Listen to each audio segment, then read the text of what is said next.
نحلم، نتحاور، نتقدم هو شعار الدورة 26 لمهرجان قرطاج السينمائية الذي تواصلت فعالياته على مدى أسبوع كامل رغم الضربة الإرهابية الأخيرة التي استهدفت حافلة الأمن الرئاسي. التحدي هو شعار المواطنين التونسيين في مواجهة الإرهاب بحبه للسينما واستمراره في حضور عروض الأفلام مع احترامه لحظر التجول. مشاهدينا، سنأخذكم في جولة لمعرفة آراء جمهور الفن السابع.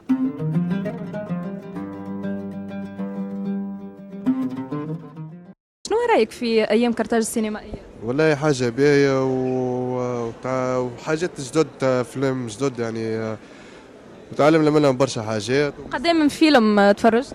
3 واليوم الرابع اللي هو ما سمي؟ قصر الداشة وزيني اللي فيك ولا خسوف.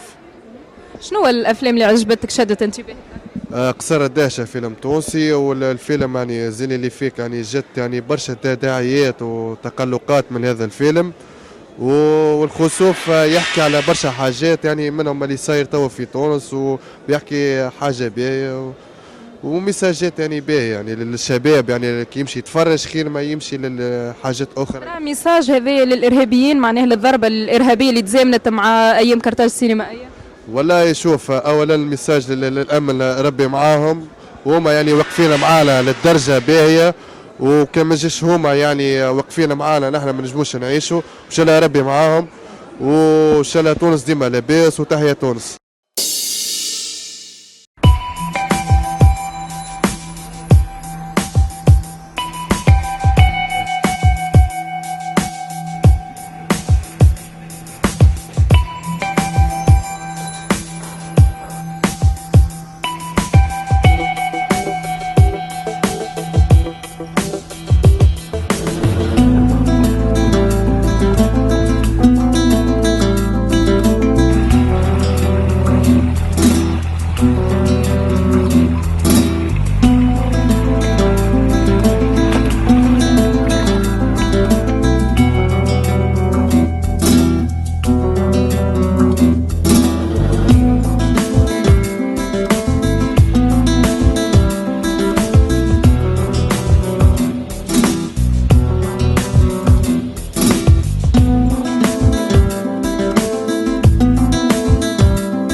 الأفلام اللي تفرجت فيها شنو رأيك؟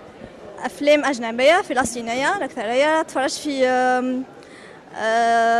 الديغرادي، سي ان تري بون فيلم، سيناريو تحفون مي إن شاء الله ما ينجحش خاطر أفلام تونسية؟ أفلام تونسية لا، ما حصلتليش الفرصة خاطر كومبلي. إن شاء الله بعد الجي سي سي. توا الفيلم اللي باش تحضر هذا فيلم فرنساوي نيجيري كندا.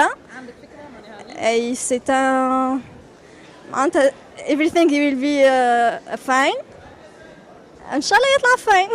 بالنسبه لي انا ايام قرطاج السينمائيه في تونس البريود هذه تعتبر دوره ناجحه، واللي كانت نجم تفشل في برشا دول الاخرى، وتونس ظهرت معناها بالحقيقه اللي تنجم تقاوم الارهاب بالطريقه هذيا، وظهر الشباب التونسي ما تعطش برشا للسينما.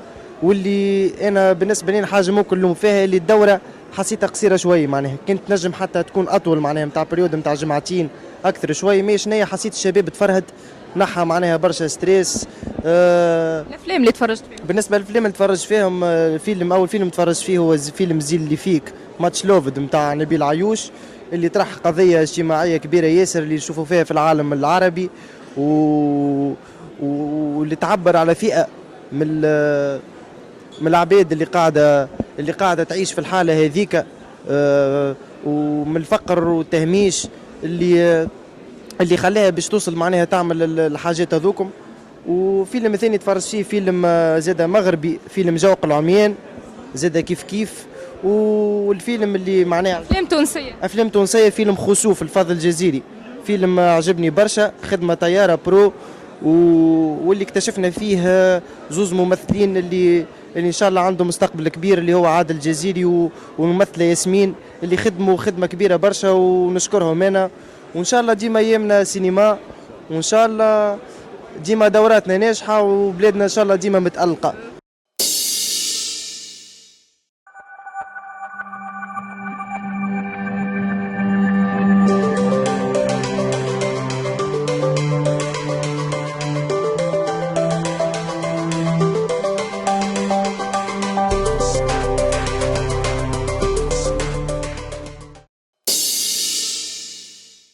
أهم الأفلام اللي حضرت لها؟ بون سي لا بروميير فوا وين نحضر. قالوا باهي فوالا سو بور سا. الفيلم اللي تمنيت تحضر له نحكيو عليه؟ والله الحق ما سمعتش حتى حاجة، أما everything will be fine هذا الفيلم اللي أنا ديجا نحبه على الآخر، نحب نتفرج فيه. فوالا كي جات الفرصة جيت اليوم. فوالا بون بعد الضربة هذيا فرحانة على الآخر، خاطر العباد الكل موجودة ومعبين معناها فوالا إقبال كبير.